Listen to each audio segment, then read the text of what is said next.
Good morning, guys. Welcome to Midweek Moment. This week was, it was a big week. There were some big themes that we're talking about. We're leading into talking about Jesus' death. Jesus has this proclamation of what's going to happen in the future.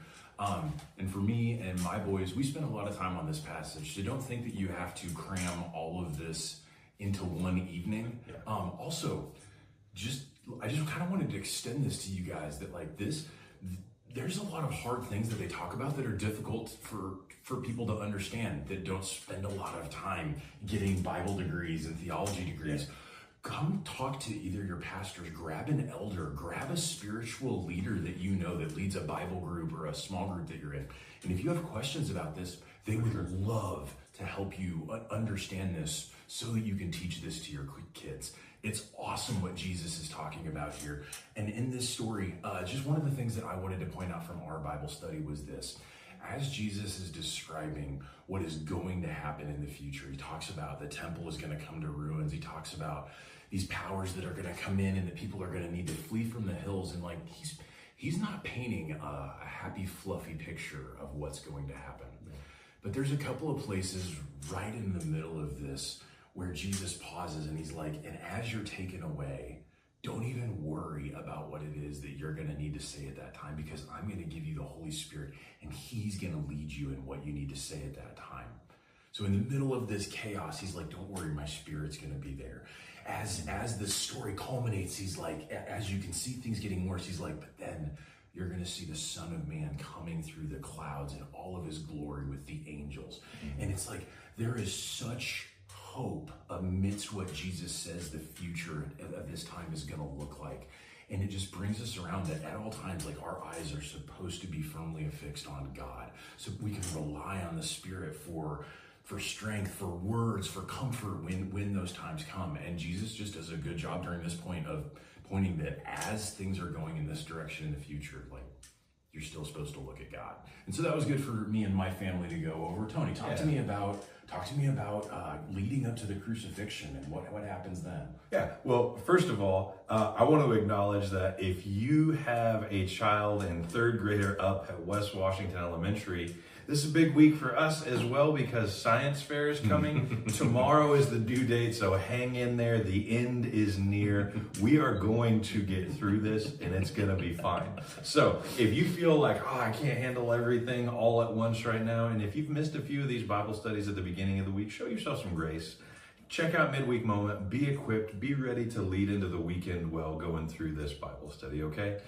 This isn't about us trying to make you feel guilty. It's about us equipping you and encouraging you to find the rhythms that work in your life. And so if science fair is kind of taking you off track, that's okay. Bounce back.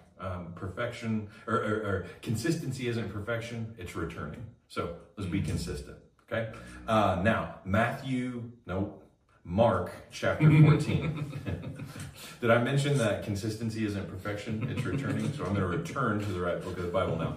Mark chapter 14. A question that came up at our house is, why does the Bible make such a big deal about the fact that the disciples fell asleep? And then the question, the follow-up is, this isn't the only gospel that tells that detail, is it? No, it's actually recorded in several others. And so why does the Bible make such a big deal about the fact that the disciples fell asleep? And I've always just attributed that to apathy on the part of the disciples. But as I was trying to explain that felt like incomplete answer. And so I spent a little time diving into it. And there's no conclusive, definitive thought on this, but I read an interesting position, and the scholar said, hey, think about the day that they've had. They're physically exhausted from the amount of things that they've done, from the journeying that they've done.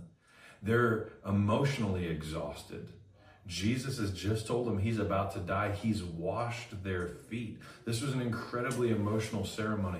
He said, this is my body broken for you. This blood poured out as a new covenant. Okay? And so it's been a physically exhausting day. It's been an emotionally exhausting day. It's been a spiritually exhausting day. And so when these disciples, get to this place where it's quiet and they're asked to be in prayer, the natural response of their bodies is to fall asleep. And so a couple of different conclusions you can draw from that. One of them is, are we giving our burdens to God in such a way that we don't feel like we have to carry them all on our own? Were the disciples carrying the weight of Jesus' impending death all on their own? Or did they give it to God and remember what Jesus said? Right? And obviously, I think they didn't have the full perspective of, I'll tear down this temple and rebuild it in 3 days. What Jesus actually meant there. But I think they were carrying the weight of all of what Jesus had said about his impending death on their own, trying to handle it on their own. And they were exhausted because of it. And I think they were exhausted to the point where they were ineffective because of it. And so the question comes up, what do we need to stop carrying on our own? What do we need to give to God? What do we need to spend that time in prayer talking about, discussing? Or maybe it's something so hard that the Spirit needs to intercede for us with groanings that are too deep for words. The Holy Spirit can do that for us as well. But what do we need to give to God so that we can stop carrying impossible weights on our own? That's the conversation we had at our house. I love you guys. I hope you have an awesome week. And please, it'll help us out if you like this video, if you share this video, if you find it helpful.